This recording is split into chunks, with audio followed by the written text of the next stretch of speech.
do you really have faith that 10 years, 20 years, 30 years from now, common stocks are a place to be?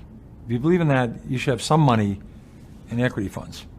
I mean, it's a question, what's your tolerance for pain? I mean, the stock market's a very good place to be, but I can toss a coin now. Is it going to be lower 2 years from now? Higher? I don't know. More people lost money waiting for corrections and anticipating corrections than the actual corrections. Well, you ought to look in the mirror every day and say, what am I going to do if the market goes down 10%? What do you do if it goes down 20? Am I going to sell? Am I going to get out? If that's your answer, you should be reducing it today. Well, hey, there's a perfect record. I think the 13 years I ran Magellan, the market went down 9 times, 10% or more. I had a perfect record. I went down more than the market. Every time I went down more. So I just didn't worry about it. The point is, would you say to yourself, do I need this money in a year? Do I need this money in 2 years? Do I need this money in 3 years? So my longer term stock market's been the best place to be last 10 years, last 30 years, last 130 years. But if you need the money in 1 or 2 years, you shouldn't be buying stocks. You should be in a money market fund. I never looked at the economy. I want to find out, the only thing I would look at what's happening right now. What's going to happen a year from now? What's going to happen to interest rates?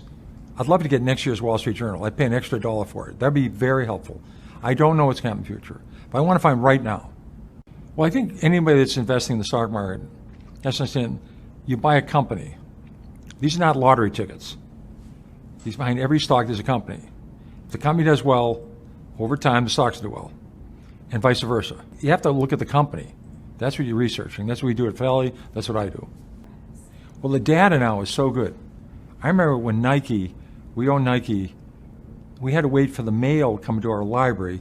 Now, when somebody reports earnings, it's telecast all over the world. They have an investor presentation, they show a balance sheet, so information is much better. So theoretically, the individual's edge has improved in the last 20, 30 years versus the professional. The data is there. It's free. But I think a lot of people, their problem is they have so many prejudices, they have so many biases, they won't look at a railroad. They won't look at an oil company. They won't look at a steel company. They're only going to look at companies growing 40% a year. They won't look at turnarounds. So you have to really be agnostic. And a lot of people, they're just not flexible. I think flexibility is, and that's why Fidelity's had so many great fund managers. They're very flexible what they'll look at.